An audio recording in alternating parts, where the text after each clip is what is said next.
کہ ڈسٹربینس نہ۔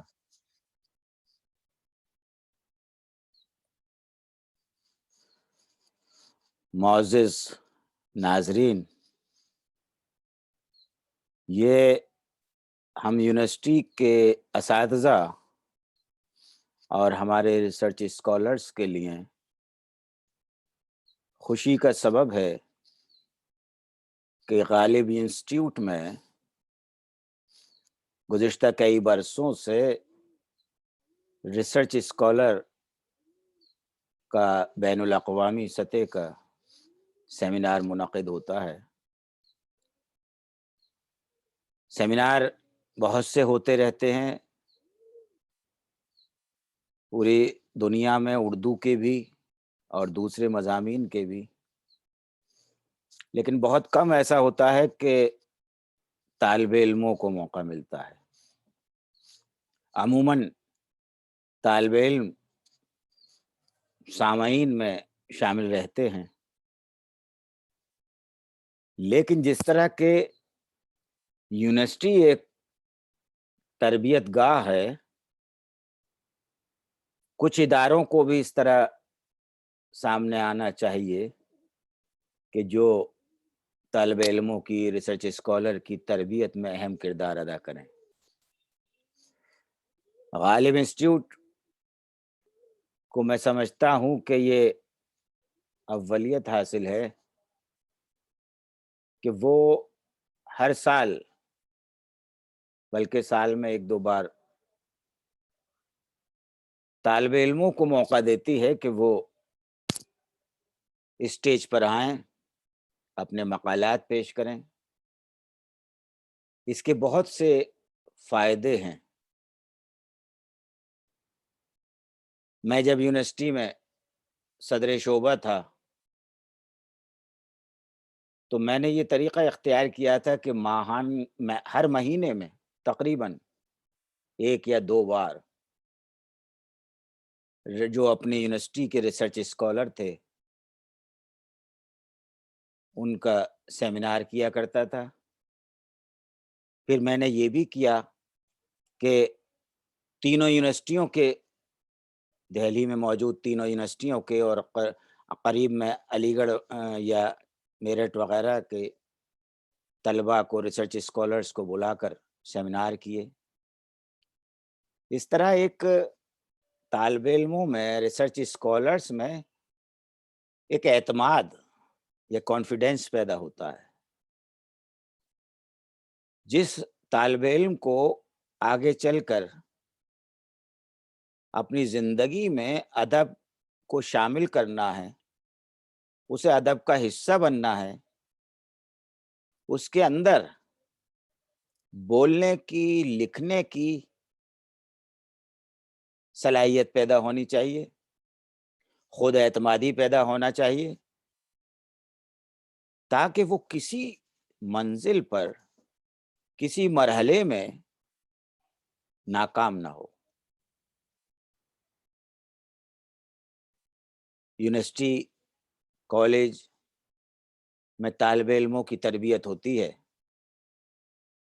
لیکن کالج، یونیورسٹی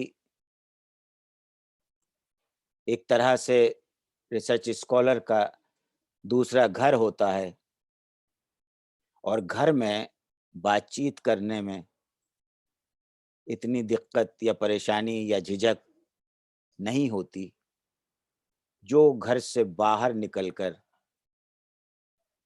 کسی ادارے میں، کسی محفل میں بات کرنے میں محسوس ہوتی ہے۔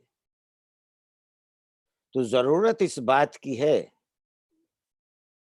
کہ مختلف ادارے جو ہیں وہ ریسرچ اسکالر کی مزید تربیت کے لیے اس طرح کے پروگرام منعقد کریں۔ اور اب تو آپ لوگوں کو، جو ہمارے ریسرچ اسکالر ہیں، انہیں جب وہ مقالہ جمع کرتے ہیں یا دوران تحقیق سیمینار میں شرکت کرنے کی سند بھی پیش کرنی ہوتی ہے کہ آپ نے جو کچھ لکھا ہے یا جو کچھ آپ گھر پہ کام کرتے رہے ہیں تحقیقی، اس کے علاوہ کوئی عملی کام بھی کیا ہے یا نہیں؟ کیا کوئی آپ کا مضمون یا ریسرچ پیپر، تحقیقی مقالہ ملک یا بیرون ملک کے کسی رسالے میں، جریدے میں شائع ہوا ہے؟ کیا آپ نے کوئی قومی یا بین الاقوامی سیمینار میں مقالہ پیش کیا ہے؟ ریسرچ اسکالر کا مقالے کی اشاعت یا سیمینار میں مقالات کا پڑھا جانا، یہ بھی ایک تحقیق کی، عملی تحقیق کا ایک حصہ ہے۔ یونیورسٹیاں، تعلیمی ادارے یہ چاہتے ہیں کہ جو طالب علم 4، 5، 6 سال تحقیق میں لگاتا ہے، کیا اس کے اندر اپنے جذبات، احساسات، خیالات اور جو کچھ وہ لکھتا ہے اسے بیان کرنے کی صلاحیت بھی پیدا ہوئی یا نہیں؟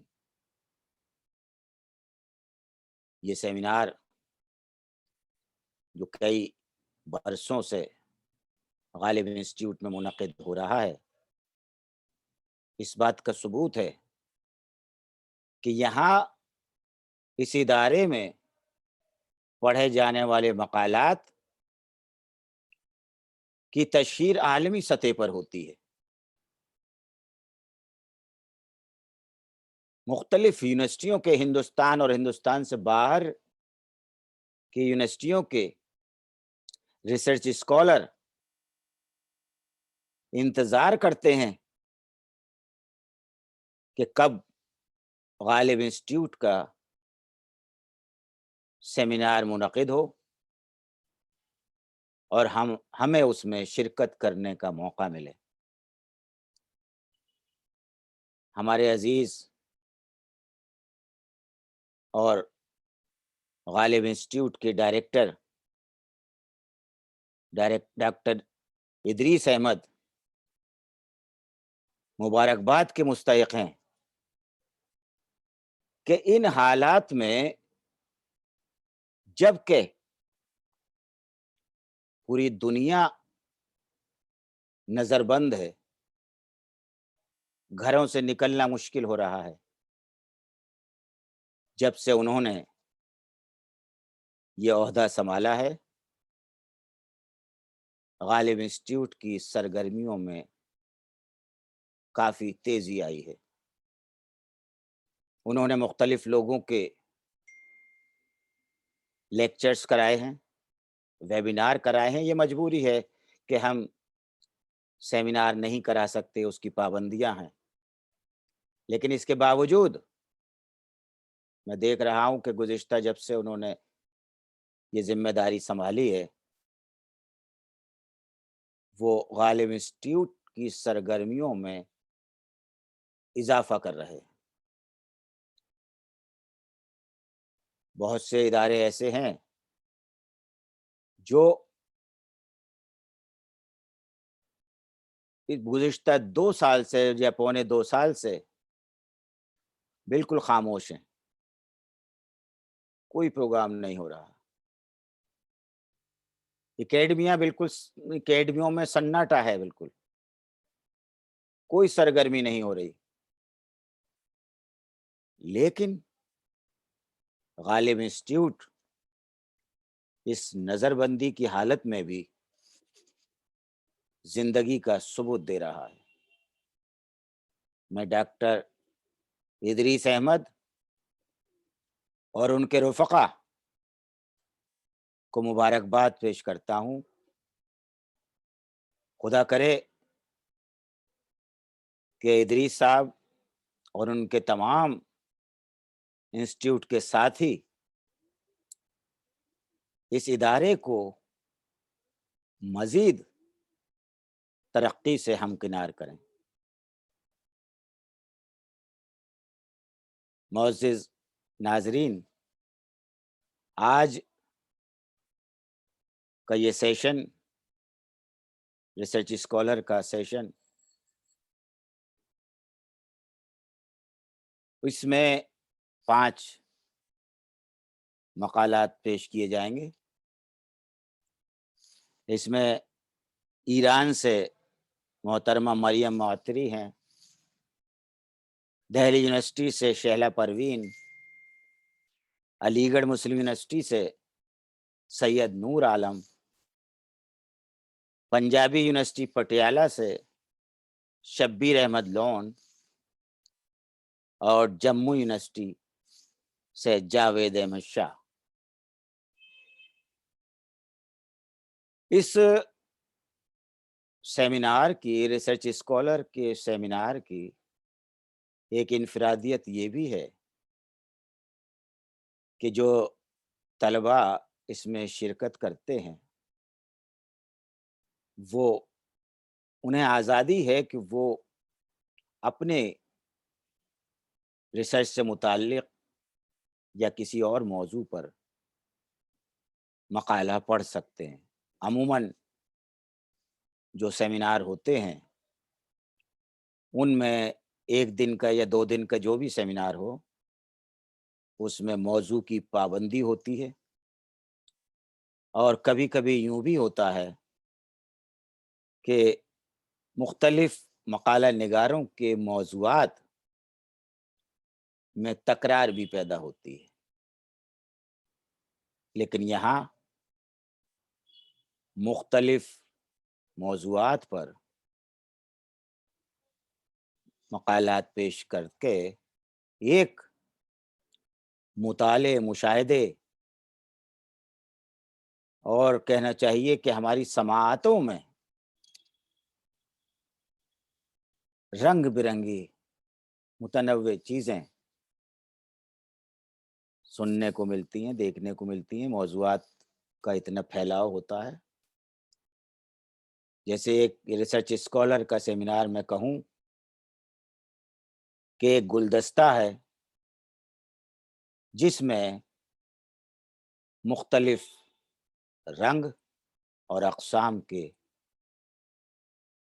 پھول موجود ہیں۔ میں تمام مقالہ نگاروں سے درخواست، خیر مقدم کرنے کے بعد یہ درخواست کروں گا کہ مقالے 15 منٹ سے زیادہ کا نہ ہو، اور 15 منٹ سے زیادہ، کیونکہ ہمارے پاس ہمیں اسے اجلاس کو 12 بجے تک انشاءاللہ مکمل کرنا ہے، تو آپ کوشش کیجئے کہ 15 منٹ سے کم ہو تو کوئی بات نہیں، لیکن زیادہ نہ ہو۔ تو میں سب سے پہلے دہلی یونیورسٹی کی ریسرچ اسکالر شہلا پروین سے درخواست کروں گا کہ وہ اپنے مقالے کا موضوع بتائیں اور مقالہ پیش کریں۔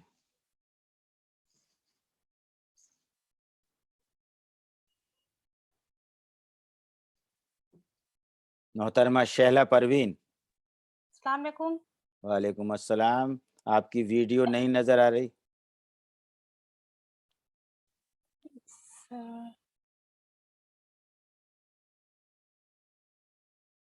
اب جاری ہے سر؟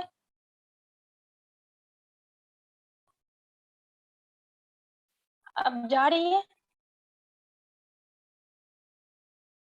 ٹھیک ہے، آپ پڑھیے، ٹھیک ہے، پڑھیے آپ۔ السلام علیکم سر۔ وعلیکم السلام۔ میرا نام شہلا پروین ہے، میں دہلی یونیورسٹی سے پی ایچ ڈی کر رہی ہوں۔ میری سپروائزر ڈاکٹر عفت زرین میم ہے۔ میرے پی ایچ ڈی کا ٹاپک کہ 21ویں صدی میں غیر افسانوی نثر کا تنقیدی جائزہ ہے۔ ابھی میں غالب انسٹیٹیوٹ میں جو مقالہ پیش کر رہی ہوں اس کا عنوان ہے غیر افسانوی نثر کی روایت، ایک جائزہ۔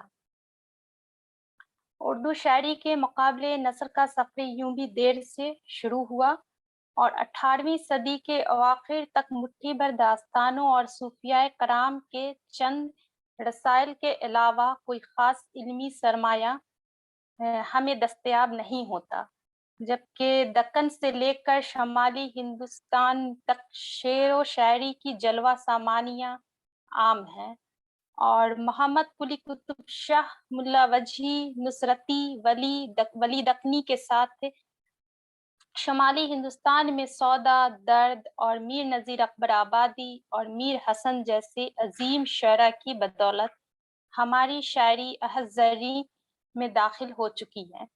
نثر نگاری کے نمونوں میں کلمۃ الحقائق، سبرس، قصہ مہر افروز و دلبر اور نو طرز مرصع کے ساتھ ہماری فہرست مختصر تر رہی ہے۔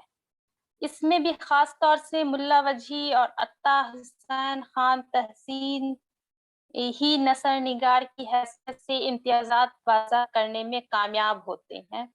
بڑے مشکل سے داستانی نثر نگاری کی دوسری شاخیں اب پیدا ہونا چاہتی ہیں، جس کے لیے اولاً فورٹ ولیم کالج اور ثانیاً علی گڑھ تحریک کے افراد زرخیز زمین فراہم کرتے ہیں۔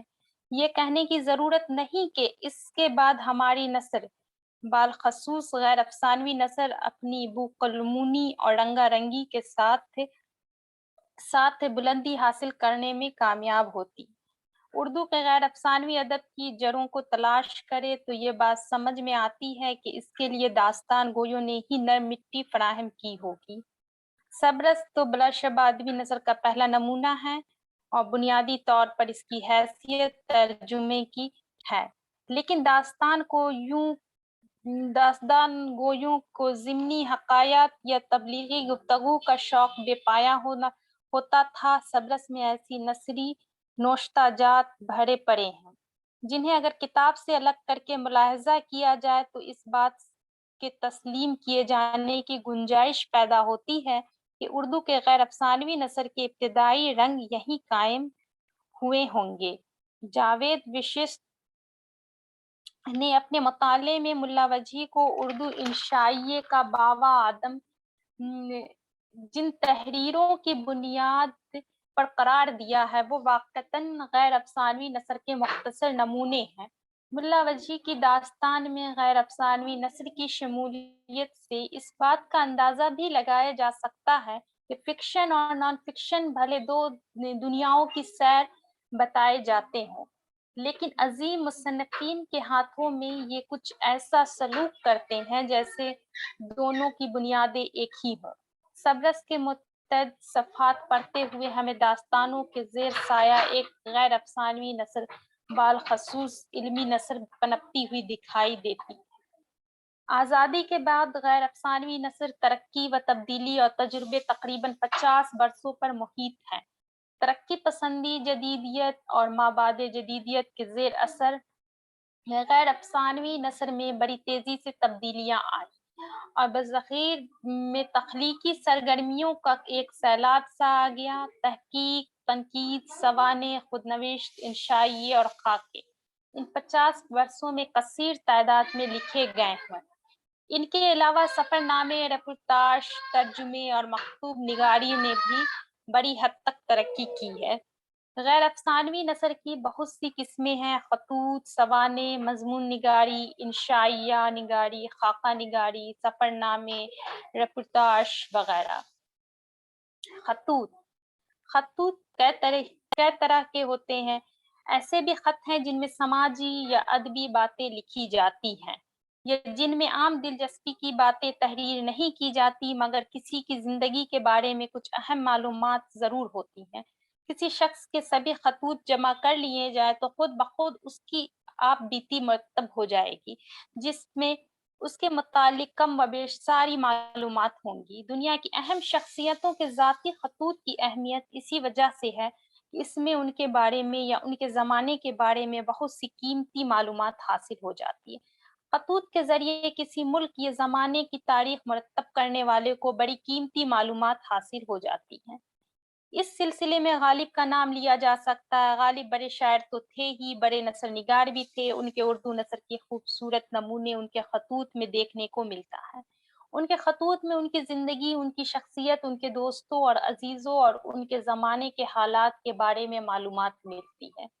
غالب کے خطوط میں بحیثیت مجموعی سادگی، بے تکلفی، طنز و مزاح اور بات چیت کا انداز دیکھنے کو ملتا ہے۔ ان کے علاوہ سر سید حالی، شبلی، اکبر الہ آبادی وغیرہ کے خطوط بھی اہم ہیں۔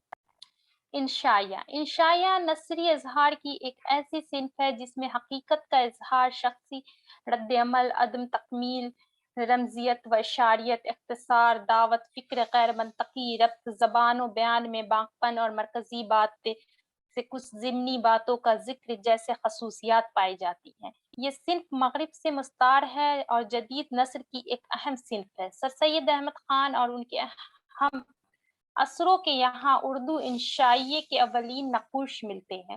انشائیہ میں خاص سے زور انداز بیان پر ہوتا ہے، اس میں واقعات سے زیادہ واقعات کے رد عمل سے سروکار ہوتا ہے۔ اردو میں انشائیہ کی عمر 150 سال سے بھی زیادہ ہے، لیکن ایک منفرد نثری صنف کے طور پر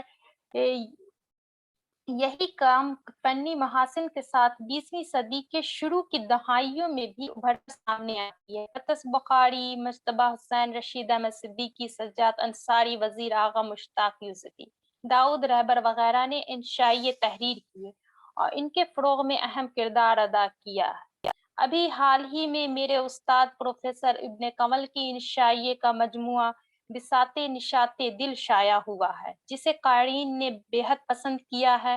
مضمون اس مسلسل تحریر کو کہتے ہیں جس کی بنیاد کسی ایک خیال یا موضوع پر ہو۔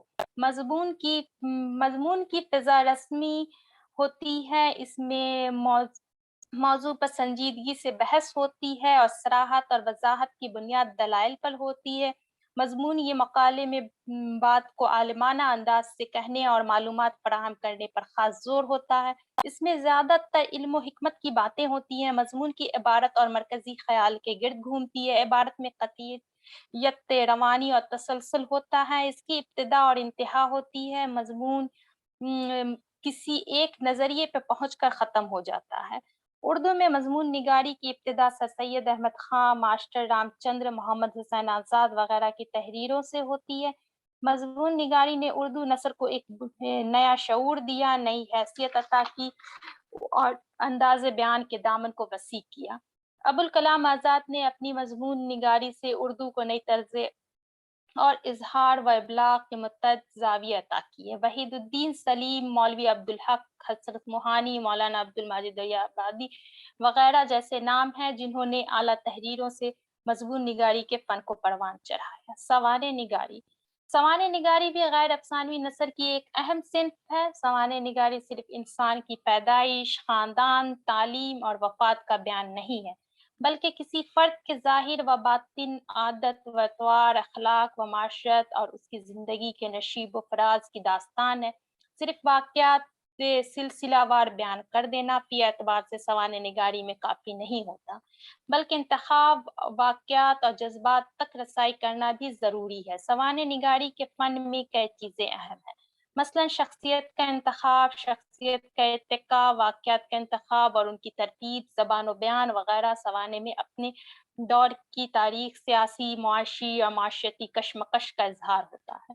اردو میں سوانح نگاری کا باقاعدہ آغاز حالی سے ہوتا ہے اور ان کے بعد شبلی کا نمبر آتا ہے۔ یہ دونوں حضرات اردو سوانح نگاری کے امام ہیں۔ یہ فن انہوں نے مغرب سے مستعار لیا ہے۔ اس کے علاوہ بھی کئی اصناف ہیں جن پر گفتگو ہو سکتی ہے، لیکن وقت کی قلت کی بنا پر میں اپنے مقالے کو یہیں ختم کرتی ہوں۔ شکریہ۔ بہت بہت شکریہ شیلا شکریہ پروین، سر۔ آپ نے جی بہت اچھا تجزیہ کیا غیر افسانوی ادب کا۔ غیر افسانوی ادب جی جو سر۔ عموماً کہا گیا کہ جاوید وششٹ کا بھی آپ نے حوالہ دیا کہ سبرس کے کچھ حصے جو ہیں وہ جی انشائیے کی نشاندہی کرتے ہیں یا انشائیے کی ذیل میں آتے ہیں۔ جی ہوتا یہ ہے کہ جب ہم کسی صنف کی آغاز کی بات کرتے ہیں تو کہیں نہ کہیں کسی نہ کسی شکل میں اسے تلاش کرتے ہیں کہ وہ ہمیں کس حد تک یا کس شکل میں ہمیں ابتدائی زمانے میں دستیاب ہو رہی ہے کہ جب ہم ناول کو شروع کرتے ہیں تو دیکھتے ہیں کہ ناول کی جو ہے ابتدا داستانوں کے دور میں کہاں نظر آتی ہے۔ بہت سے لوگوں نے باغ و بہار کو بھی ناول کا پیشرو کہہ دیا، کچھ لوگوں نے فسانہ عجائب کو بھی ناول کا پیشرو کہا۔ تو دیکھیے کوئی بھی چیز جو ہے اچانک وجود میں نہیں آ جاتی، دھیرے دھیرے وہ سماج میں، معاشرے میں، ادب میں اس کا وجود ہوتا ہے۔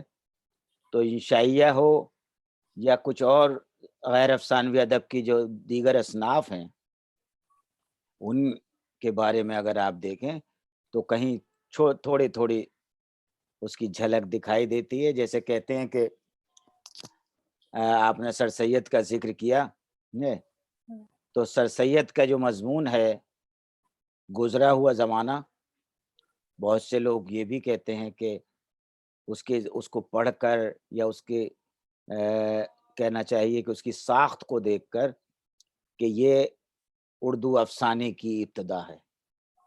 بہرحال بہت بہت شکریہ، بہت بہت مبارکباد۔ اور یہ شکریہ سر۔ بہت بہت شکریہ۔ سید نور عالم صاحب ہیں موجود؟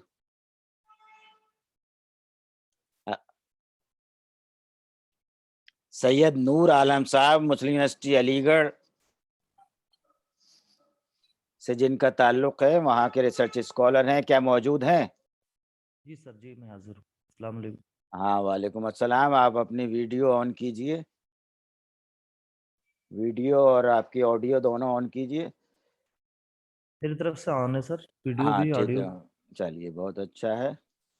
آپ پہلے اپنا ریسرچ کا موضوع بتائیے جی اور پھر مقالے میرا کا نام موضوع بتائیے۔ سید نور عالم ہے، میرے مقالے کا موضوع ہے علوم قرآنی میں ہندوستانی علماء کی فارسی خدمات 16ویں تا 18ویں صدی عیسوی کے تناظر۔ اور یہ مقالے کا موضوع کیا ہے جو آپ یہاں پیش کریں گے؟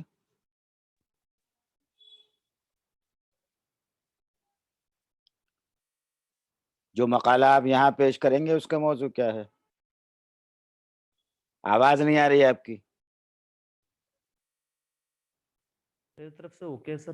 ہاں چلیے، کیا موضوع ہے آپ کا؟ علوم قرآنی میں ہندوستانی علماء کی فارسی خدمات 16ویں تا 18ویں صدی عیسوی کے تناظر میں۔ چلیے اس کا ہم ایک طرح سے تحقیقی مقالے سیمری کر کے اور آخر میں ہمارے مقالے کی افادیت اور اہمیت کیا ہے ہاں پڑھیے اس آپ پہ انشاءاللہ، گفتگو کرنا بسم چاہیے۔ اللہ جی، کیجیے۔ بنام جہاندار جہاں افری حکیم سخندر زباں افری خداوند بخشندہ دستگیر کریم خطا بخش پوزش پذیر کریم السمایا جمیل الشیم نبی البرایا شفیع الامم۔ زیر بحث تحقیقی مقالے کے درج ذیل ابواب ہیں: نمبر 1 تفاسیر، نمبر 2 تراجم، نمبر 3 اصول تفسیر، نمبر 4 اصول ترجمہ، نمبر 5 تجوید و قرات، اور چھٹا باب خلاصہ پر ہے۔ پہلا باب تفاسیر سے متعلق ہے۔ مکمل اور جزوی ملا کر اس عہد میں 28 تفسیریں لکھی گئی ہیں۔ ایک چیز آپ مقالے کے اپنے تحقیقی مقالے کے بارے میں پڑھ رہے ہیں، یہاں دیکھیے جب آپ سیمینار ہے تو آپ صرف مقالہ پڑھیے۔ مقالہ ہی پڑھ رہے ہیں سر؟ ہاں وہ تو مجھے معلوم، چلیے میں بعد میں بات کرتا ہوں اس پر۔ 28 تفسیریں لکھی گئی، 15 مکمل اور 13 جزوی، جن میں بعض پوری کی پوری لائبریری میں موجود ہیں اور بعض کے اکثر یا کچھ حصے ضائع ہو گئے ہیں، جو یقیناً بڑا علمی خسارہ ہے۔ طرفہ تماشا یہ کہ ان تفاسیر میں زیادہ تر غیر مطبوعہ ہیں، جن کی اگر طباعت نہ ہو سکی تو بہت سا علمی سرمایہ ضائع ہو جائے گا۔ ذیل میں تفاسیر کا اجمالی خاکہ پیش کیا جاتا ہے۔ پہلی تفسیر ہے تفسیر نظامی، اس کے مؤلف شیخ نظام الدین تھانیسری ہیں۔ یہ ایک صوفیانہ تفسیر ہے جس کے الگ الگ حصے الگ الگ لائبریریوں کی زینت ہیں۔ دوسری تفسیر ہے تفسیر شرح القرآن، اس کے مفسر مولانا معین بن خواجہ محمود نقشبندی ہیں۔ اس کے مفسر شیخ عبدالحق محدث دہلوی کے شاگرد ہیں۔ موصوف نے عربی فارسی میں قرآن پاک کی تفسیر قلم بند فرمائی۔ عربی تفسیر کا نام زبدۃ التفاسیر ہے، جبکہ فارسی تفسیر کا نام شرح القرآن معینی ہے، جو 1070 میں لکھی گئی۔ تیسری تفسیر ہے تفسیر فصیح، مفسر اس کے نامعلوم ہے، مگر آخر میں تتمہ جو دیا ہے اس میں ہمارے عہد سے متعلق تفسیر، اس لیے میں نے اسے لے لیا ہے۔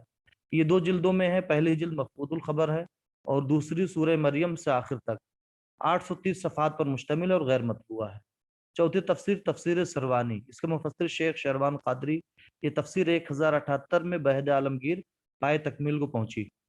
پانچویں تفسیر منظوم تفسیر قرآن ہے، محب اللہ روہتاسی صاحب کی ہے۔ یہ مفسر تو گمنام ہے، مگر اول تاخیر ان کی یہ پوری تفسیر نظم میں، فارسی نظم میں 1180 ہجری میں یہ پائے تکمیل کو پہنچی۔ چھٹی تفسیر کا نام ہے زیب التفاسیر، اس کے مفسر محمد صفی بن ولی قزوینی ہیں۔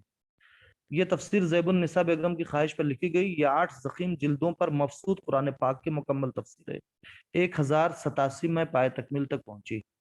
ساتویں تفسیر تفسیر نعمت عظمیٰ، اس کے مفسر مرزا نور الدین بن محمد نعمت خان ہیں۔ یہ تفسیر 2 جلدوں پر مشتمل ہے، ابھی تک غیر مطبوعہ ہے۔ اس کا آغاز 1112 ہجری میں اور اختتام 1115، یعنی 3 سال کے مختصر عرصے میں لکھی گئی۔ 8ویں تفسیر کا نام تفسیر امینی ہے، اس کے مفسر محمد امین صدیقی ہیں۔ مفسر نے محمد شاہ کے عہد حکومت میں وزارت کا منصب حاصل کر لیا تھا۔ یہ مختصر تفسیر جلالین کے طرز پہ لکھی گئی اور عہد عالمگیری میں تحریر ہوئی۔ 9ویں تفسیر تفسیر القرآن المعروف بحاشیہ قرآن، اس کے مفسر محمد غوث پشاوری صاحب ہیں۔ مفسر نے اپنے پیر و مرشد حضرت حافظ محمد کی فرمائش پر پہلے اپنے ہاتھ سے متن قرآن کی کتابت کی، بعد اس پر ایک تفسیری حاشیہ بھی قلم بند فرمائے انہوں نے، مگر حاشیہ بڑھتے بڑھتے تفسیر بن گیا۔ 10ویں تفسیر تفسیر مصطفوی، اس کا دوسرا نام بحر العلوم الاسلامیہ ہے۔ اس کے مفسر حافظ غلام مصطفیٰ بن محمد اکبر تھانسری ہیں۔ یہ غیر مطبوعہ تفسیر ہے، 1191 ہجری میں تکمیل پذیر ہوئی۔ 11ویں تفسیر تفسیر عزیزی، جسے فتح العزیز بھی کہتے ہیں، اس کے مفسر شاہ عبد العزیز محدث دہلوی ہیں۔ اس تفسیر کے بارے میں 2 باتیں کہی جاتی ہیں۔ اول یہ کہ یہ مکمل تفسیر تھی اور 1857 کی جنگ آزادی میں اس کے بیشتر حصے غائب ہو گئے۔ دوسرا قول یہ ہے کہ یہ صرف 3 جلدوں میں قرآن پاک کے اول و آخر کی تفسیر ہے، باقی لکھی نہیں گئی، اور ان لوگوں کی دلیل یہ ہے کہ اس کا تکملہ کئی لوگوں نے لکھا ہے، اس سے پتہ چلتا ہے کہ یہ مکمل نہیں تھی۔ 12ویں تفسیر تفسیر دلیل الرحمن المعروف بمرات الدلیل ہے، اس کے مفسر مولانا دلیل الرحمن ہیں۔ مفسر نے زیر نظر تفسیر کو شاہ عالم ثانی کے نام معنون کی۔ یہ تفسیر بھی غیر مطبوعہ اور ڈاکٹر سلیم خالد صاحب کے تحقیقی مقالے کے مطابق اس کا صرف ایک نسخہ پٹنہ کی لائبریری میں موجود ہے۔ 13ویں تفسیر نظم الجواہر، یہ تفسیر عزیزی کی تکملہ ہے، مفسر ولی اللہ فروخ آبادی ہیں۔ 14ویں تفسیر ہے قلمی قرآن مجید، اس میں فارسی ترجمہ و تفسیر ہے۔ اس کا ترجمہ تو شاہ ولی اللہ صاحب کا ہے فتح الرحمن، مگر حاشیہ کسی شیعہ عالم کا ہے اور حاشیہ بڑھتے بڑھتے تفسیر بن گیا۔ 15ویں تفسیر حضرت فیاض المسلمین پھلواروی کی ہے، پٹنہ کی لائبریری میں موجود ہے۔ اس تک اب تک میری رسائی نہیں ہو سکی، انشاءاللہ جلد ہو جائے گی۔ یہاں تک تو مکمل تفاسیر کی فہرست تھی۔ اب ان تفسیروں کی میں نے فہرست دی ہے مختصر میں، جو جزوی ہیں اور مکمل نہیں ہے، مطلب کچھ صورتوں کی تفسیر ہے۔ پہلی تفسیر سورہ والتین جلال الدین تھانسری کی، دوسری تفسیر باقی باللہ خواجہ محمد باقی باللہ کی، تیسری تفسیر سورہ فتح مولانا آزاد لنگر خانی کی، چوتھی آیات الاحکام شاہ قاضی ازدی کی، پانچویں شاہ تفاسیر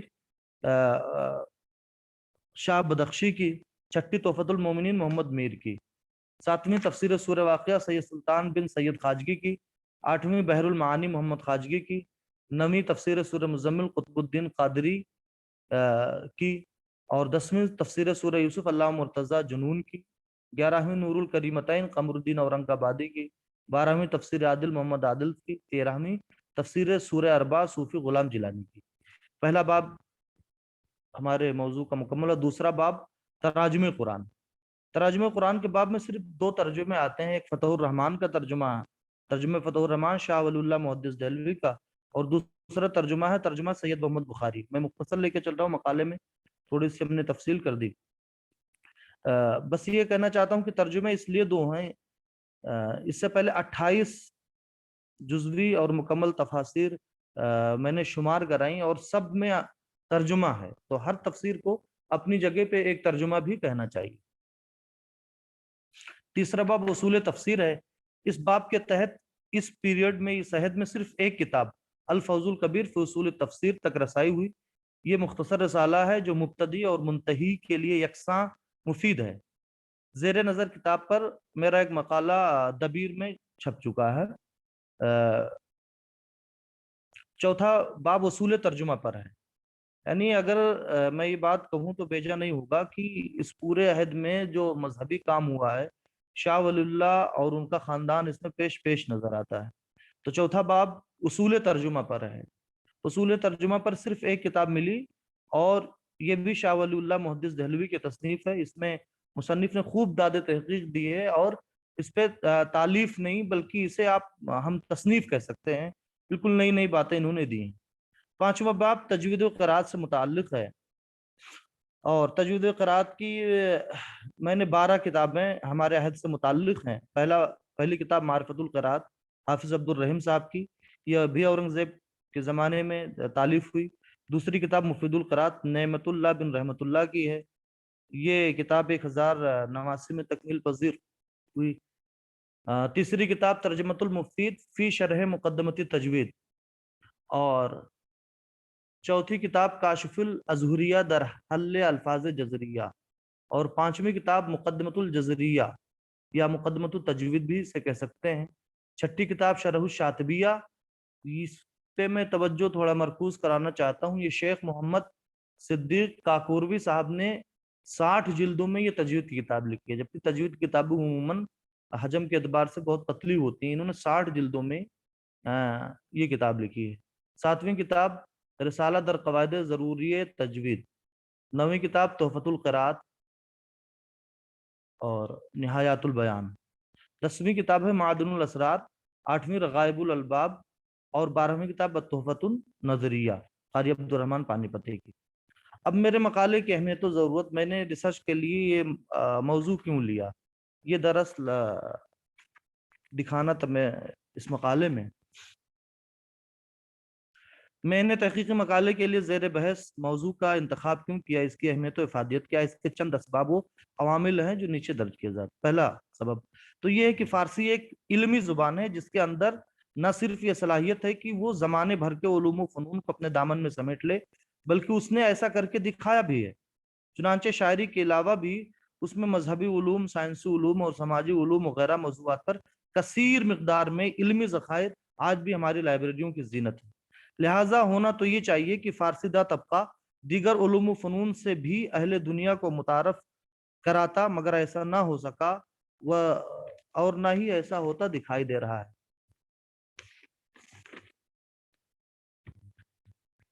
دوسرا سبب یہ ہے کہ میرے مقالے میں شامل زیادہ تر کتابیں غیر مطبوعہ ہیں، ان کے قلمی نسخے تک رسائی اور فراہمی ایک مشکل مرحلہ ہے۔ ان میں زیادہ تر نسخے تو کرم خوردہ ہیں جن کا وجود خطرے میں پڑ چکا ہے۔ میں نے تحقیقی مقالے کی صورت میں اسلاف کے اس عظیم اور اہم علمی ورثے کا تعارف پیش کیا ہے اور کسی قدر تنقیدی و تجزیاتی مطالعہ بھی پیش کیا ہے تاکہ اہل علم و اہل ثروت کی توجہ اس طرف مبذول کرا سکوں۔ جس طرح مخطوطے کئی صدیوں تک محفوظ رہے ہیں ان کتابوں کے، ایسے ہی اگر ان کی طباعت ہو جائے تو پھر آئندہ کئی صدیوں تک یہ قیمتی ورثہ زمانے کے خرد برد سے محفوظ ہو جائے گا۔ زیر نظر تحقیقی مقالے کا موضوع اگرچہ براہ راست ادب سے ہے، براہ راست ادب سے اس کا گہرا تعلق نہیں، مگر پھر بھی ان کتابوں کے عمیق مطالعہ سے پتہ چلتا ہے کہ بعض کتابیں تو اول تا آخر ادبی شہپارے کی طرح ادب و بلاغت کا گنجینہ ہے۔ مثال کے طور پر محب اللہ روہتاسی صاحب کی تفسیر منظوم، یہ کلام پاک کی ایک منظوم تفسیر ہے، فارسی نظم میں۔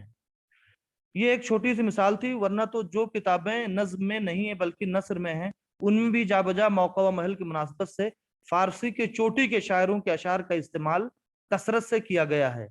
کسی نے اچھی بات کہی کہ شاعری کی ضرورت ہر فن میں ہوتی ہے۔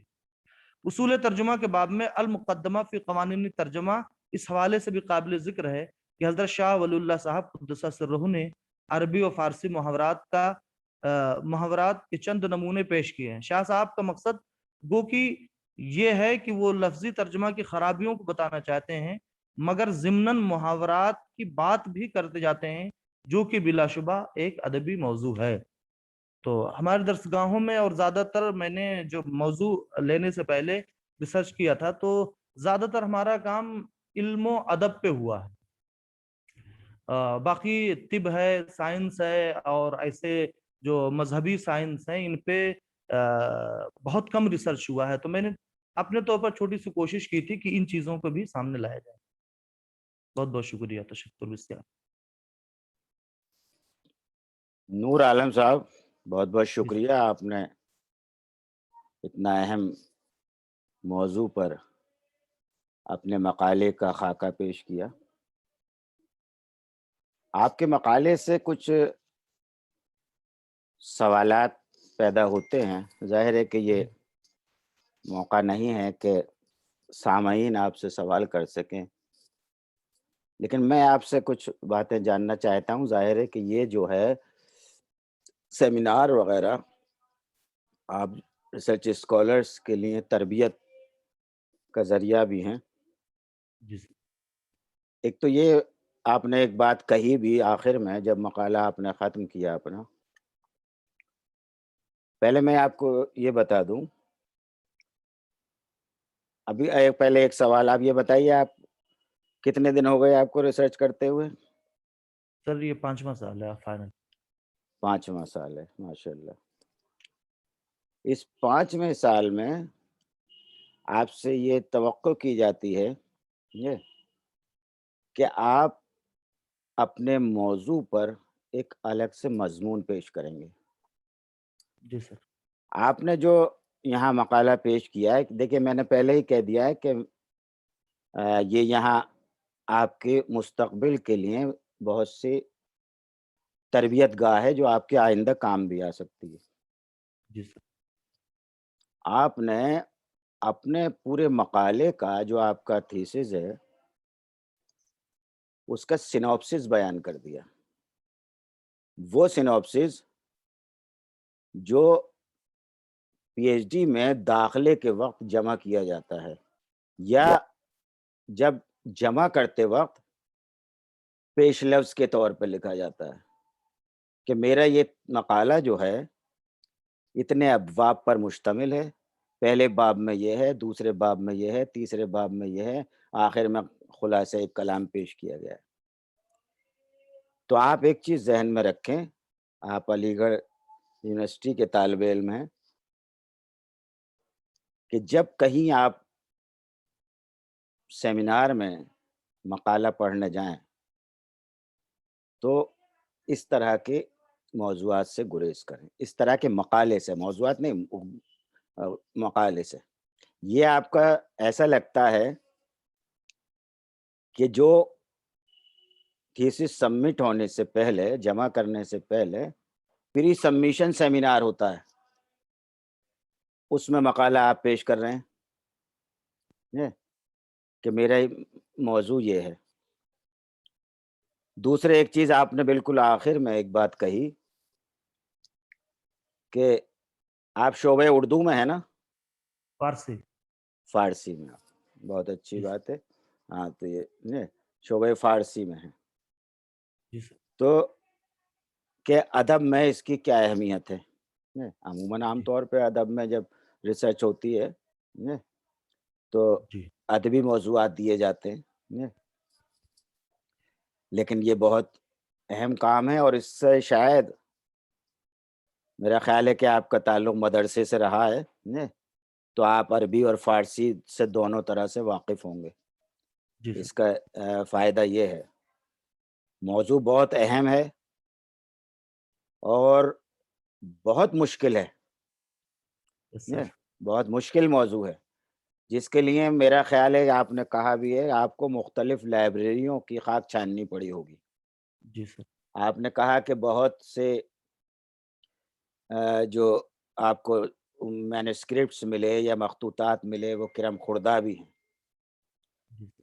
کام بہت اہم ہے، اور جب آپ کا یہ کام مکمل ہو جائے گا، جمع ہو جائے گا، تو لوگوں کے لیے ایک کہنا چاہیے آگے کے لوگوں کے لیے ایک ریسرچ میں معاون ثابت ہوگا. اردو کی تفاسیر پہ اگر شاید آپ نے کتاب پتہ نہیں دیکھی یا نہیں دیکھی، اردو میں جو قرآن کی تفاسیر بیان کی گئی ہیں، مولانا نظر علی خاں کی ایک کتاب چھپ چکی ہے بہت پہلے، اس میں انہوں نے تمام فہرست گنائی ہے کہ کون کون سی تفاسیر. تو بہرحال ایک چیز کا میں نے جو بتایا وہ اس کا خیال رکھیے گا کہ جو آپ سیمینار میں جب جائیں نا آپ، تو اس طرح کا بہت بہت شکریہ آپ کا کہ آپ نے مقالہ بہت اچھا معلوماتی مقالہ پڑھا، اور خدا کرے کہ آپ جلد اپنا پی ایچ ڈی کا تھیسس سبمٹ کریں اور آپ مزید کامیابی حاصل کریں. بہت بہت شکریہ. ہمارے تیسرے مقالہ نگار ہیں جاوید احمد شاہ جموں یونیورسٹی سے. تشریف لائے جاوید احمد شاہ صاحب. موجود ہیں جاوید شاہ صاحب؟ موجود ہوں سر. ہاں آواز تو آ رہی آئیے. ہے آپ؟ ہاں اب آپ بولیں گے تبھی تو آئے گی آواز. جی سر، میں جاوید احمد شاہ شعبہ اردو جموں یونیورسٹی سے تعلق رکھتا ہوں. پروفیسر ریاض احمد کی نگرانی میں اپنا مقالہ لکھ رہا ہوں. بہت اچھا ہے، سر بہت خوب. میرے پی ایچ ڈی کا موضوع جو ہے وہ ہے بر صغیر میں خواتین ناول نگار، فکری و فنی مطالعہ 1960 کے بعد. اس ویبینار کے لیے میں نے جس مقالے کا انتخاب کیا ہے وہ عالمگیریت اور خواتین ناول نگار ہے. عالمگیریت ایک ہمہ جہت تحریک ہے جس نے بہت تیزی سے دنیا بھر میں سیاست، مذہب، آپ کے معاشرت، اس جو مقالہ معاف کیے جو پڑھ رہے ہیں اس کا کیا موضوع ہے؟ عالمگیریت اور خواتین ناول نگار. ٹھیک ہے، ٹھیک. عالمگیریت ایک ہمہ جہت تحریک ہے جس نے بہت تیزی سے دنیا بھر میں سیاست، مذہب، معاشرت اور ادب و فکر کو متاثر کیا. عالمگیریت کی تعریف مختلف علوم کے ماہرین اپنی اپنی مخصوص تناظر میں کرتے ہیں. ماہرین معاشیات اس کو معاشیت کا عالمی پہلو قرار دیتے ہوئے اس کے مختلف خدوخال بیان کرتے ہیں. ماہرین عمرانیات اسے ثقافت پر اثرات کے حوالے سے دیکھتے ہیں اور عالمگیریت کے زیر اثر آنے والی ثقافتی تبدیلیوں اور اثرات کو بیان کرتے ہیں. اسی طرح ماہرین سیاسیات قومی حکومت کے کردار میں کمی اور ایک عالمی حکومت کے قیام کے تناظر میں عالمگیریت کو بیان کرتے ہیں. غرض یہ کہ عالمگیریت ایک ایسی تحریک ہے جس نے بہت تیزی سے دنیا کو متاثر اور گزشتہ 3-4 دہائیوں سے یہ اصطلاح علمی اور ادبی حلقوں میں بہت زیادہ مروج و مقبول ہو چکی. دنیا میں جب بھی کوئی نئی صورتحال درپیش ہوتی ہے یا نئے علوم اور نئے ایجادات سامنے آتے ہیں تو ان کے لیے خاص اصطلاحات وضع کی جاتی ہیں. ان اصطلاحات کی مقبولیت کا ایک خاص زمانہ ہوتا ہے. یہ خاص مقاصد کے لیے وضع کی جاتی ہے. ان مقاصد کے حصول کے لیے ان اصطلاحات کو تواتر کے ساتھ میڈیا کے ذریعے دہرایا جاتا ہے اور اتنا دہرایا جاتا ہے زبان زد ہو جاتی. عالمگیریت ایک جدید اصطلاح ہے، اس لیے صرف 21ویں صدی میں چھپنے والی ڈکشنریوں اور انسائکلوپیڈیاز میں اس کا ذکر ہے. 21ویں صدی سے بیشتر یہ اصطلاح رائج نہیں تھی. بہرحال مختلف کتب، لغات اور ماہرین کے یہاں اس اصطلاح کی تعریفات کا جائزہ لینا ضروری ہے تاکہ اس کی جامع تعریف اخذ کی جا سکے جو اس کے تمام پہلوؤں کا احاطہ کرتی ہے. انسائکلوپیڈیا بریٹینیکا میں عالمگیریت کی تعریف یوں کی گئی: کوٹ: عالمگیریت ایک ایسا عمل ہے جس کے ذریعے دنیا بھر میں روزمرہ کے تجربات، اشیائی صرف اور نظریات کے پھیلاؤ کے ذریعے ساری دنیا میں یکساں ہو لیکن اس مقامی روایات اور مخصوص جغرافیائی خصوصیات ختم ہو رہی ہے اور دنیا کو ایک ایسی جگہ میں تبدیل کیا جا رہا ہے جہاں یکساں ثقافت کو فروغ مل سکے. آکسفورڈ ڈکشنری کے مطابق عالمگیریت وہ عمل ہے جس کے ذریعے کوئی کاروبار بین الاقوامی رسوخ قائم کرتا ہے یا عالمی پیمانے پر کام کرنا شروع کر دیتا ہے. انسائکلوپیڈیا پولیٹیکل سائنس کے مطابق کوٹ: عالمگیریت دنیا کے مختلف علاقوں میں موجود افراد اور اداروں کے درمیان بڑھتے ہوئے انحصار، تعامل اور انضمام کا نام ہے یہ مختلف تصورات پر مبنی ایک ایسی چھتری نما اصطلاح ہے جس کے تلے معاشیت، تجارت، سماجی، ثقافتی اور باہمی سیاسی تعلقات کے مجموعے آ جاتے ہیں۔ انکوٹ۔ مندرجہ بالا تعریف عالمگیریت کے مختلف پہلوؤں اور خد و خال کو اجاگر کرتے ہوئے عالمگیریت کا ایک ایسا تصور ہمارے سامنے لاتی ہے جو جغرافیائی حد بندیوں سے ماورا ہے۔ یہ بھی واضح ہو جاتا ہے کہ یہ آزاد تجارت کی تحریک جو مقامی حکومتوں کے کردار کو کم سے کم کرنے کا مطالبہ کرتی ہے۔ اس کے ساتھ یہ ثقافتی تنوعات کا خاتمہ بذریعہ طاقتور ذرائع ابلاغ کرتے ہوئے ثقافتی یکسانیت کے فروغ کی خواہاں ہے۔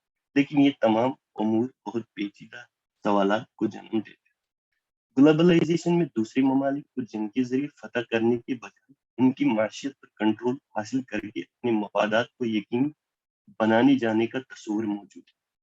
یہ مفادات معاشی نوعیت کے حامی، ان مفادات کے لیے جو ذرائع استعمال کیے جا رہے ہیں انہوں نے دنیا کی تہذیبی، ثقافتی اور سیاسی منظرنامے کو بہت متاثر کیا۔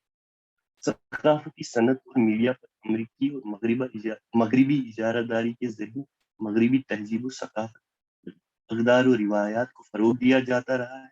اہم نقطہ یہ سامنے آ جاتا ہے کہ ثقافتی تبدیلی کے نتیجے میں دنیا پر مسلط کی جانے والی یہ مغربی اقدار اور روایات صحت مند ہرگز نہیں، بلکہ ایک کنزیومر کلچر عوام الناس کے ذہنوں میں ٹھوسا جا رہا ہے۔ ملٹی نیشنل کمپنیاں اشتہارات کے ذریعے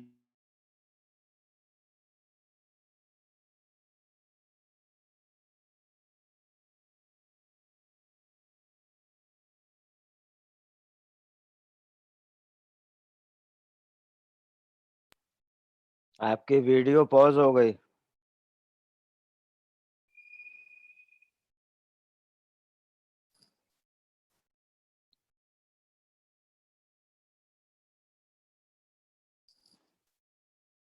کیا ہوا جاوید احمد شاہ صاحب کے کنیکشن میں کچھ؟ سر نیٹ ورک کا ایشو تھا سر، اب آ رہی ہے آواز؟ ہاں آ رہی ہے۔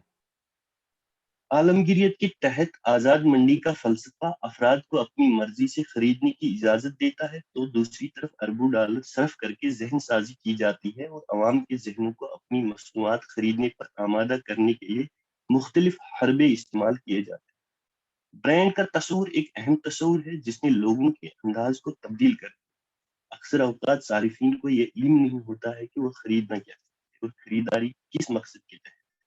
تمام معاشرہ برانڈ پر انحصار کرتا ہے۔ ڈپارٹمنٹل اسٹور، شاپنگ مالز ہر طرف نظر آ رہا ہے۔ صارفی کلچر میں فاسٹ فوڈ تیزی سے مقبول خوراک بنتی جا رہی ہے۔ باہر کھانا کھانا، رات دیر تک تقریبات کا انعقاد، نشہ آور مشروبات کا استعمال، سگریٹ اور بین الاقوامی برانڈ کے تیار شدہ کھانے ان لوگوں کے طرز زندگی کی علامت سمجھے جا رہے ہیں جو ترقی یافتہ اور کامیاب لوگ ہیں۔ ایک اور اہم پہلو یہ ہے کہ اشتہارات میں جن لوگوں کو پیش کیا جاتا ہے وہ نوجوان نسل کے لیے ایک رول ماڈل کی حیثیت رکھتے ہیں۔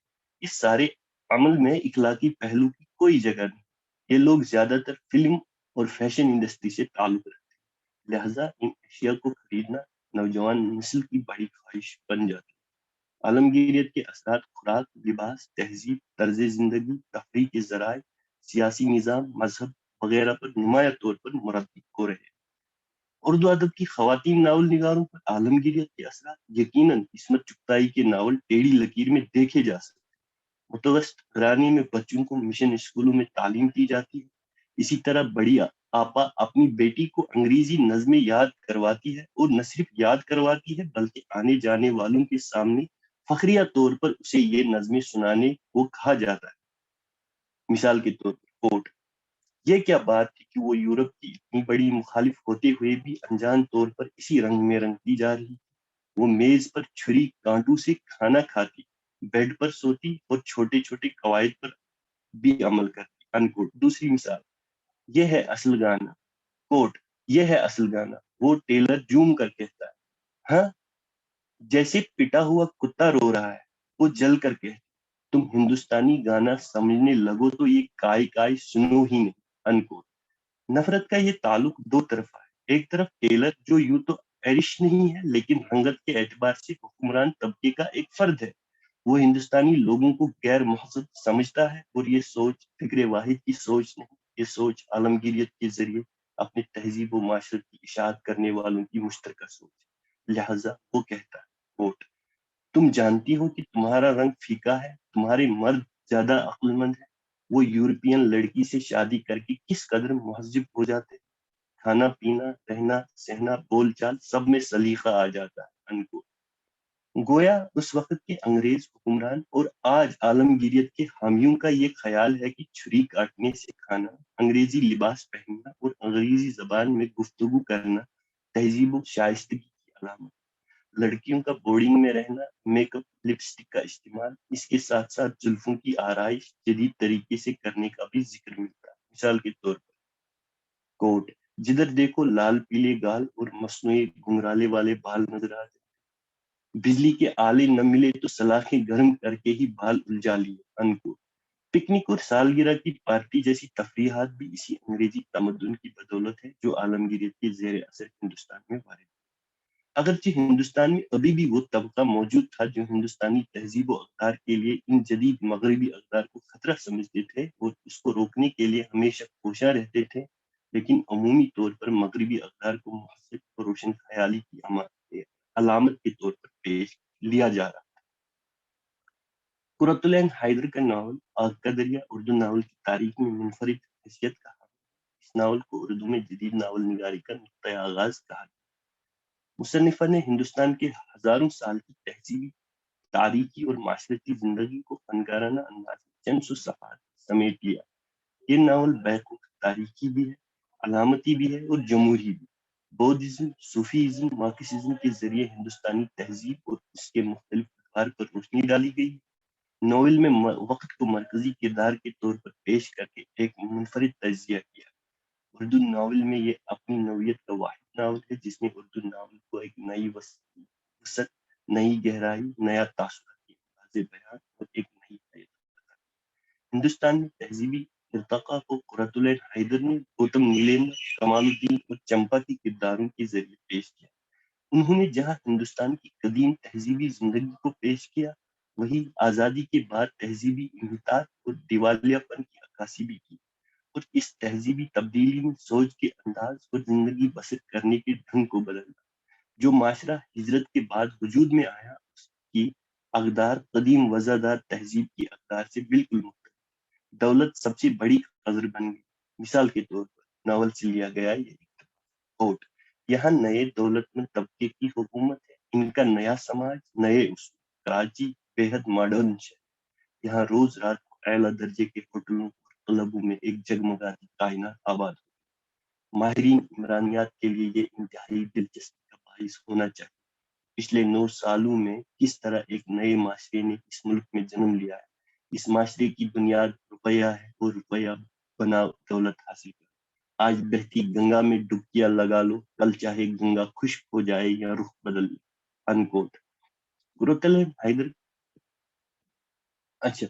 عالمگیریت کا سروکار بھی تہذیب و ثقافت سے ہے۔ اس حوالے سے قرۃ العین حیدر کے اس ناول میں یہ تہذیبی تبدیلیاں جلوہ گر ہو کر عالمگیریت کے حوالے سے مواد فراہم کرتی ہیں۔ ناول میں ہندوستان تاریخ کا تیسرا دور انگریزوں کی حکومت سے شروع ہوتا ہے۔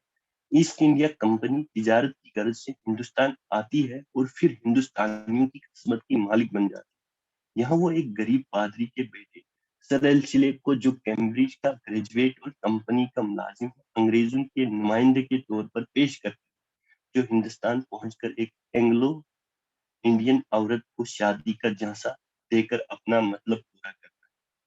لکھنؤ میں وہ وہاں کی مشہور طوائی چمپا بائی سے تعلق استوار کر لیتا ہے۔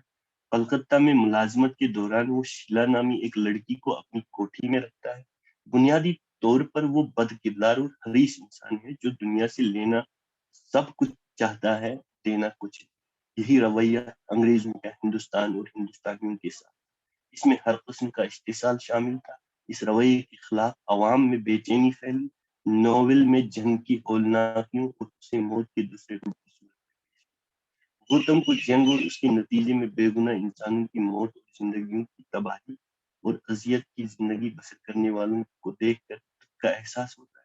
وہ سوچتا ہے کہ شاکیہ منی نے کہا تھا کہ فتح نصرت پیدا کرتی ہے، کیونکہ محدود کی نیند سوتے ہیں جنگ کے ہولناک قصور کے ساتھ استحصال کا قصور بھی آل کا دریا میں تفصیل سے آیا۔ جب برطانوی سامراج تجارت کے نام پر ہندوستان پر قبضہ کر لیتا ہے، سلسلے جس کی 3 نسلیں ایسٹ انڈیا کمپنی کے ساتھ منسلک ہے، دراصل برطانوی سامراج کی علامت کے طور پر پیش کیا گیا۔ سامراجیت کی گنہونی ترین شکل نوآبادیاتی دور میں ملی۔ 8 جون 1798 کو سلسلے یک پیک چوک اٹھا۔ اسے ہندوستان آئے پورے 5 سال ہو گئے تھے۔ ان 5 سالوں میں وہ کہاں سے کہاں پہنچ گیا تھا؟ نیل کی تجارت 2 دگنی رات چگنی ترقی کر رہی۔ گجرات میں نیل کی صنعت دم توڑ چکی تھی۔ بنگال کا کسان انگریز سے قرض لے کر نیل بوتا، پھر مختلف طریقوں سے اس پر ظلم توڑے جاتے تھے۔ عدالتوں میں اس کی سنوائی نہیں ہوتی۔ انصاف کرنے والے ان پلانٹرز کے بھائی بند تھے۔ تمباکو، نمک، چاول اور دیگر اشیاء کی تجارت پر کمپنی بہادر نے قبضہ جما کر قیمتوں کو بڑھا دیا۔ یوں برطانیہ امیر سے امیر تر ہوتا تھا، جبکہ ہندوستان نیم جان۔ انکوٹ۔ یہی ایسٹ انڈیا کمپنی آج کی ملٹی نیشنل کمپنیوں کی پیش رو کہی جا سکتی ہے۔ آج بھی استحصال ہو رہا ہے، آج بھی سرمایہ کار غریب ممالک سے ترقی یافتہ ممالک کی طرف ہے۔ عالمگیریت کی اس ترقی یافتہ صورت کو آج ناروں کی صورت میں پیش کیا جا رہا ہے۔ صورت میں تبدیلی کے باوجود استحصال کل بھی ہو رہا تھا، استحصال آج بھی ہو رہا ہے۔ اسی استحصال کو حیدر پیش کرتے آخر شب کے ہمسفر ناول کا عنوان فیض احمد فیض کے ایک مشہور مصرے آخر شب کے ہمسفر فیض نہ جائیے کیا ہوئے، فیض نہ جانے کیا ہوئے سے ماخوذ ہے۔ ناول میں قدرت اللہ حیدر نے 20ویں صدی کی تیسری دہائی میں بنگال میں چلنے والی تحریک کو موضوع بنایا ہے۔ یہ تحریک انگریزی سامراج کے خلاف 1930 سے 1947 کے درمیان چلتی رہی۔ زمانی اعتبار سے ناول اس نوآبادیاتی عہد کو پیش کرتا ہے جس کا خاتمہ 1947 میں ہوا۔ اس نوآبادیاتی عہد میں عالمگیریت کے ابتدائی نقوش نظر آتے ہیں اور یہی دور آنے والے عالمگیریت کے جدید دور کا نقیب بھی۔ اس حوالے سے آخر شب کے ہمسفر میں نہ صرف عالمگیریت کے ثقافتی مظاہر ملتے ہیں بلکہ بغور دیکھا جائے تو وہ سوچ اور فلسفی بھی اس میں ملتی ہے جس کی آڑ میں اس وقت بڑی طاقتوں نے دنیا کے زیادہ تر ممالک پر قبضہ کر کے ان کے وسائل کو بے دردی سے لوٹا، اور آج عالمگیریت کی آڑ میں یہی کھیل کھیلا جا رہا ہے۔ قومی اور نسلی بڑھائی کو ظاہر کرنا نوآبادیاتی عہد یعنی عالمگیریت کے وسطی عہد میں بھی جاوید صاحب کچھ ذرا تھوڑا مختصر کیجئے۔ جی سر، میں مختصر کرتا ہوں۔ میں آخری پیراگراف پہ آتا ہوں سر۔ اس میں نے 5-6 اور ناولوں کا حوالہ دیا ہے، جیسے ایوان غزل ہے گیلانی بانو کا، آنگن ہے خدیجہ مستور کا۔ اب میں اینڈ پہ آتا ہوں سر۔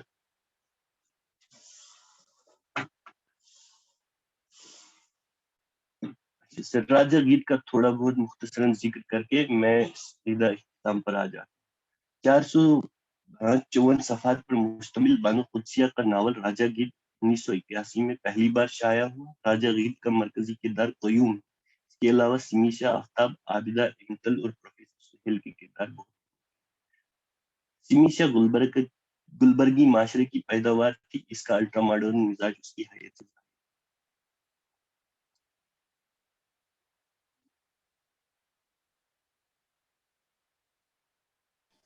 آپ کی آواز بند ہو گئی پھر۔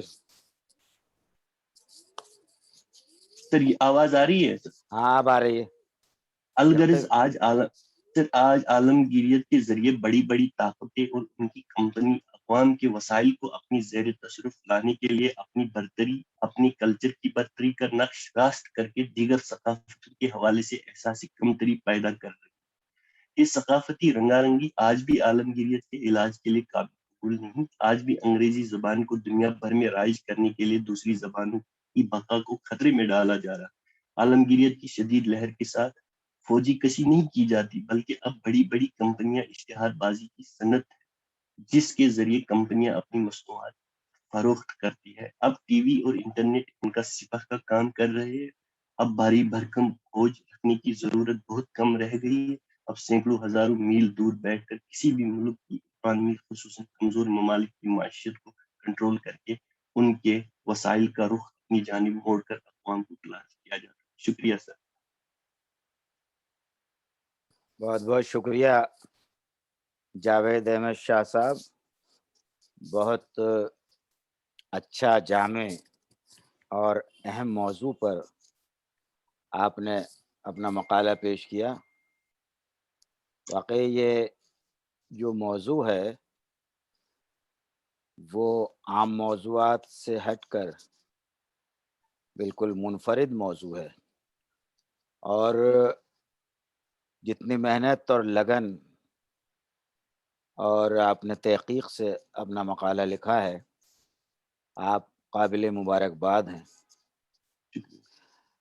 ناظرین، ایک چیز عام طور پر دیکھنے کو آتی ہے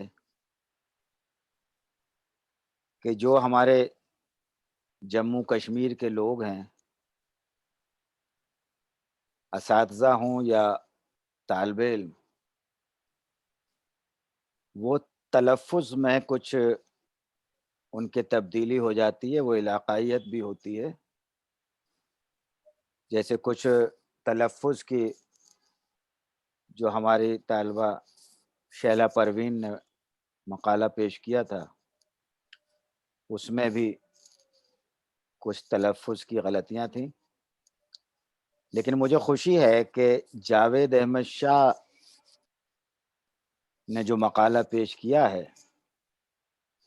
ان کے بیان سے، ان کے تلفظ سے یہ کہیں شبہ نہیں ہوتا کہ ان کا تعلق کشمیر یا جموں کشمیر سے ہے.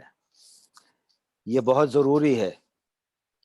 اگر آپ اردو کے طالب علم ہیں، اردو کے ادیب ہیں، اردو کے شاعر ہیں، اور اپنا مستقبل جو ہے اردو میں ہی روشن کرنا چاہتے ہیں، تو آپ لوگوں کو کسی بھی علاقے کے ہوں، میں خاص طور سے جموں کشمیر کے نہیں کہہ رہا، چاہے وہ بہار کے ہوں، بنگال کے ہوں یا مہاراشٹر کسی کے، اردو والوں کو تلفظ پہ خاص طور سے دھیان دینا ہوگا.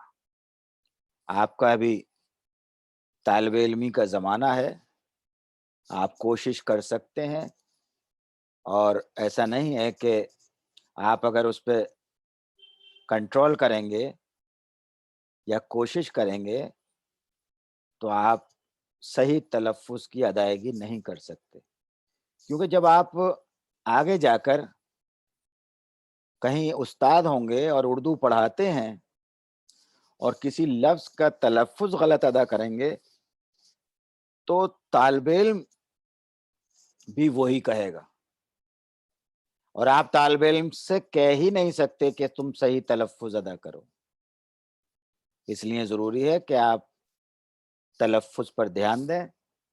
جاوید صاحب نے بہت اچھا مقالہ پڑھا اور بہت اچھے قرأت بھی کی، میں انہیں مبارکباد دیتا ہوں. اور پنجابی یونیورسٹی پٹیالہ کے شبیر احمد لون سے درخواست کرتا ہوں کہ وہ اپنا مقالہ پیش کریں.